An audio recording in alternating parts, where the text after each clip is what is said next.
Hola, everybody. Welcome to the Chats with Yvonne podcast with me, your host, Yvonne Armenta, where I talk about public speaking con cultura. Have you ever thought about the hidden costs of being a public speaker? I was thinking about this the other day as I was putting together the agenda and brainstorming the activations I wanted to have on site for my first ever solo in person event, the Latina Presente Public Speaking Immersive Experience, which I'll chat a bit more about towards the end of the episode. And it's a lot. So, over the course of the next couple of weeks, we'll explore some of these things together to shed light on them and just talk about them because they're important to talk about.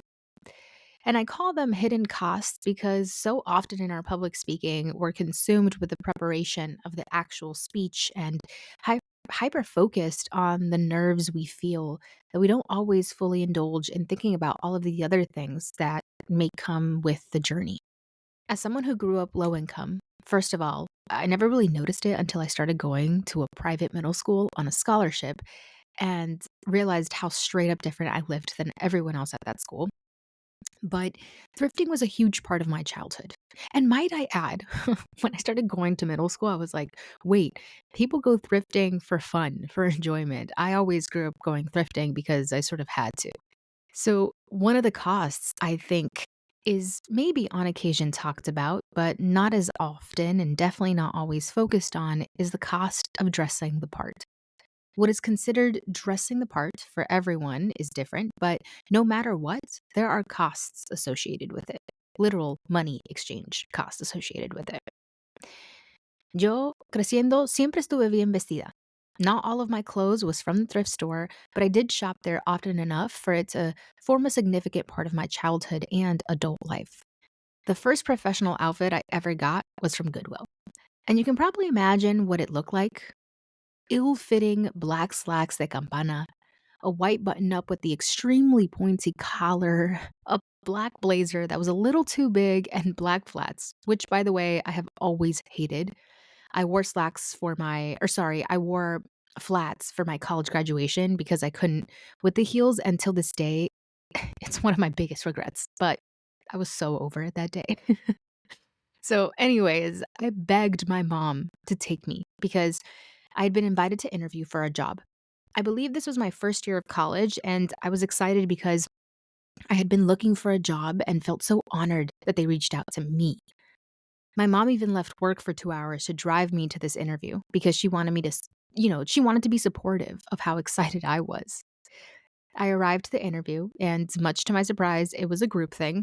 And as an introvert, automatic red flag. First, we were welcomed into the room and sat through a presentation. Then we were told what the role was, selling knives for Cutco, which now I know is an MLM, but I didn't know that back then. And if I'm being really honest, I would have probably said yes. I know. If they didn't say that part of the job was to host parties at your house to demo the knives.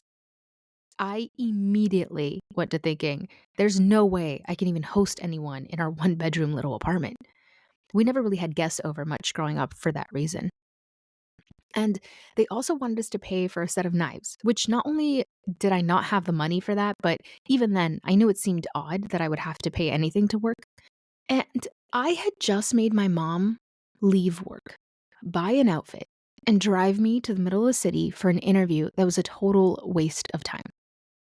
I remember feeling so bad and disappointed in the entire experience, and I thought, well, at least I have a professional outfit to wear now.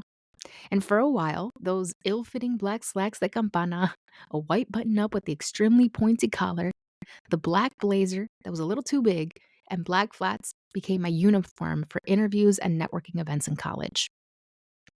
When I started public speaking and needed outfits, blazers, dresses, all of that is expensive. What I thought I needed to wear on stage was not what I wore on the daily. And so I definitely hadn't truly found my stage style yet. And every time I needed to speak, that meant having a new outfit. Because, of course, antes muerta que sencilla.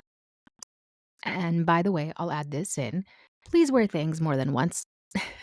And if it makes you feel more inclined to do so, think about it like this: the audience hasn't seen you in that outfit. And you're giving yourself multiple attempts at getting a good picture of you in action in that outfit for your speaker portfolio.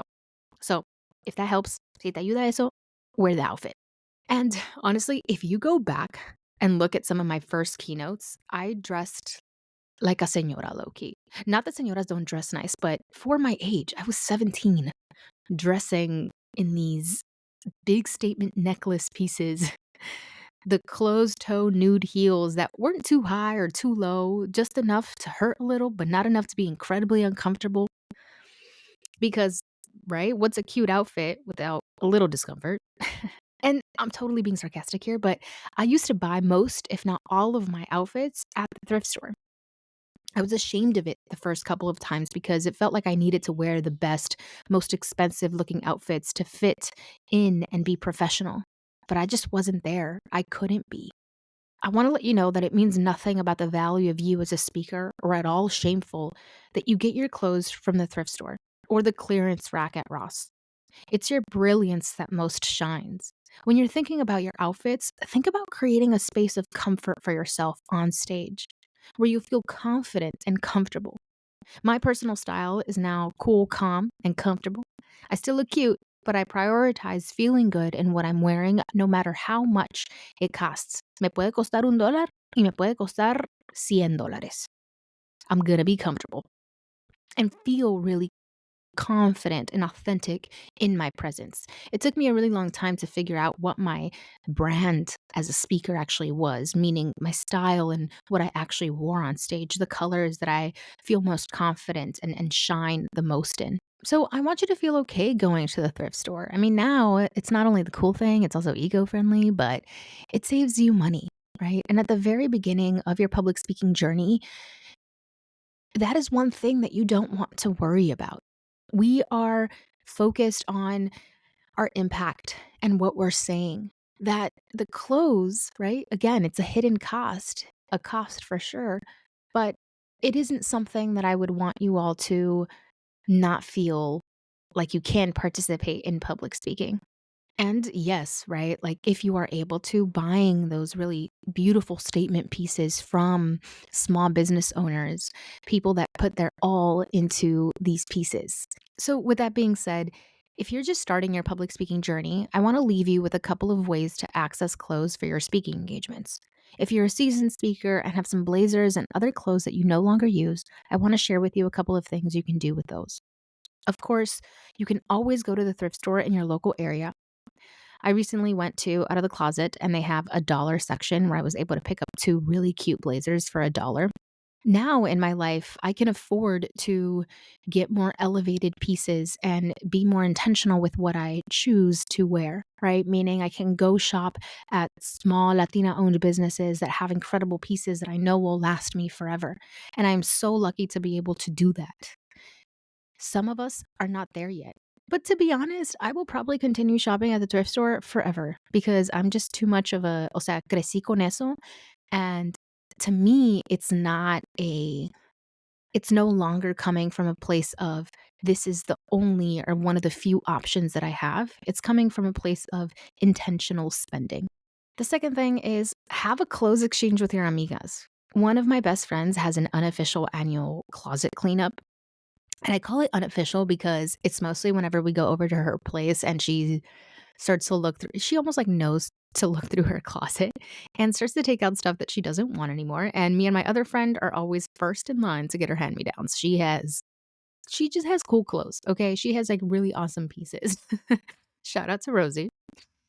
And if you're able to, look up Dress for Success type of organizations in your area. I know in the Bay Area, there are a couple of different locations and you can pick up an outfit as well as donate outfits. And lastly, one of my favorite stores to browse through is Ross. I grew up in that store and you can often find great stuff, including shoes. And if you stuck around to the end, muchas gracias. I am so excited. I can't even control it, to be honest, but I'm thrilled to share that at the Latina Presente Public Speaking Immersive Experience, I'll be taking donations for stage clothes to give to local organizations. And I'll be sharing more details over on Instagram and here as the weeks go by about the programming and activations that I'll have. But I want you all to save the date for Saturday, July 20th. I am so incredibly excited. I need to find a different word than excited because It just goes beyond that. Ecstatic, thrilled, no sé.